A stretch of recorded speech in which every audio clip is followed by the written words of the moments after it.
அண்ணா ஒரு நிமிஷம் கவனிங்கன்னா, தயவு செய்து யாரும் குடிக்காதீங்க. இந்த குடிப்பழக்கம் உங்களுக்கு மட்டுமில்லை, உங்க குடும்பங்களுக்கு சேர்த்து பாதிப்பு. அண்ணா நான் சொல்ற வார்த்தைகளை நல்லா கவனிங்க.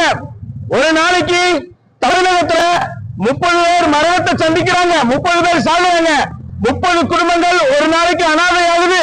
ஆனா மாசத்துக்கு 900 குடும்பங்கள், 900 ஆண்கள் இருக்காங்க. 900 குடும்பங்களும் நடு ரோட்ல நிக்குது. அவருடைய மனைவிகள் பிள்ளைகள் எல்லாம் நிற்கிறது எடுத்து நடு ரோட்ல நிக்கிறாங்க. அண்ணா அவங்க ரொம்ப கஷ்டப்படுறாங்க. தயவு செய்து நண்பர்களே யாரும் குடிக்காதீங்க. இந்த குடிபோதை சாராயம் கடுமையான விஷம், பாம்பின் விஷம் இதுல இருக்கு. ஆனா இது கொஞ்சம் கொஞ்சமா உங்களுடைய வாழ்க்கைய, உங்க குடும்பத்தை அழிச்சிடும். உங்க மனைவிகளை உங்கள்கிட்ட இருந்து பிரிச்சிடும், உங்களுடைய பிள்ளைகளை உங்கள்கிட்ட இருந்து பிரிச்சிடும். ஆனா பாம்பு கடிச்சா கூட ஒரு நிமிஷத்துல மரணத்தை சந்திக்கலாம். ஆனா இந்த விஷ சாராயம், இந்த டாஸ்மாக் சாராயம் கொஞ்சம் கொஞ்சமா அணுவணுமா சித்திரவதை செய்து கொண்டு தயவு செய்து குடிக்காதீங்க. அன்னைக்கு அண்ணா நாளைக்கு 12வது 10வது பரீட்சைகள் துவங்குறாங்க. உங்களுக்கு இந்த மாதிரி சின்ன பிள்ளைகள் எத்தனையோ பேர் இருப்பாங்க, பரீட்சை எழுதிருக்கவங்க எல்லாம் ஆயத்தமா இருக்கிறாங்க. தயவு செய்து உங்களுடைய பிள்ளைகளை பாருங்க, பிள்ளை குட்டிகளை பாருங்க, குடும்பத்தை பாருங்க, மனைவிகளை பாருங்க.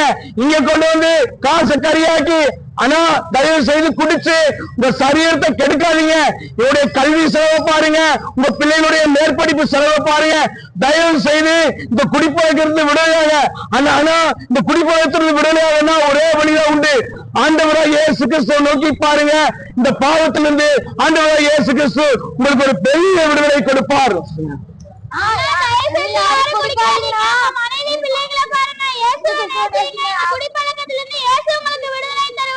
அண்ணா நோட்டீஸ் கொடுக்கிறோம், நாங்க சர்ச்சில் இருந்து வரோம். இந்த குடிப்பழக்கத்திலிருந்து யாராவது விடுதலையாக விரும்பணும்னு நினைச்சீங்கன்னா இந்த நோட்டீஸ் இருக்கிற நம்பருக்கு கூப்பிடுங்க. உங்களுக்கு ஆலோசனைகள் சொல்லி இந்த குடிப்பழக்கத்துக்கு உங்களுக்கு விடுதலை தர நாங்க ஆலோசனைகள் சொல்றோம்.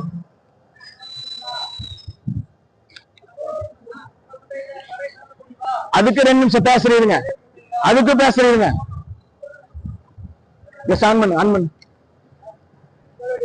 தமிழ்நாடு அரசு ஐயா ஸ்டாலின், முக ஸ்டாலின் அவர்களே, தமிழக முதலமைச்சரே இங்க சொல்றாங்க கடையை சாத்துங்க, நாங்க குடிக்க மாட்டோம்னு சொல்லி. தயவு செய்து இந்த டாஸ்மாக் கடையை ஊழிய சாத்துங்க. எத்தனையோ குடும்பங்கள் சிக்கி சீரழிச்சு அனாதையா போறாங்க. இந்த சமுதாயத்தில் நடக்கிற எல்லா குற்ற பின்னணிகளுக்கும் இந்த டாஸ்மாக் சாராய காரணமா இருக்கு. தயவு செய்யணும்னா கடையை மூட மட்டும் பத்தாது, நீங்களும் மனம் திரும்புங்க. ஆண்டவராகிய இயேசு கிறிஸ்து இந்த பாவத்தில் உங்களுக்கு விடுதலை தருவார். நோட்டீஸை வாங்கிக்கங்கன்னா விடுதலை நினைக்கிறவங்க தேவைப்பட்டவங்க கூப்பிடுங்க, உங்களுக்கு ஆலோசனை சொல்றோம். எல்லாம் டாஸ்மார்க் மூடுங்க, கடையை மூடுங்கன்னு சொல்றீங்க. அதே போல நீங்க எத்தனையோ அரசியல் கட்சிகளுக்கு ஓட்டு போடுவீங்க, அவங்க இந்த கோரிக்கை வைங்க.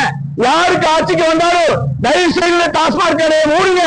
இது தமிழகத்துக்கு சாபக்கேடுன்னு சொல்லி நீங்க ஓட்டு போற ஆளு சொல்லி இந்த கடையை மூட சொல்லுங்க.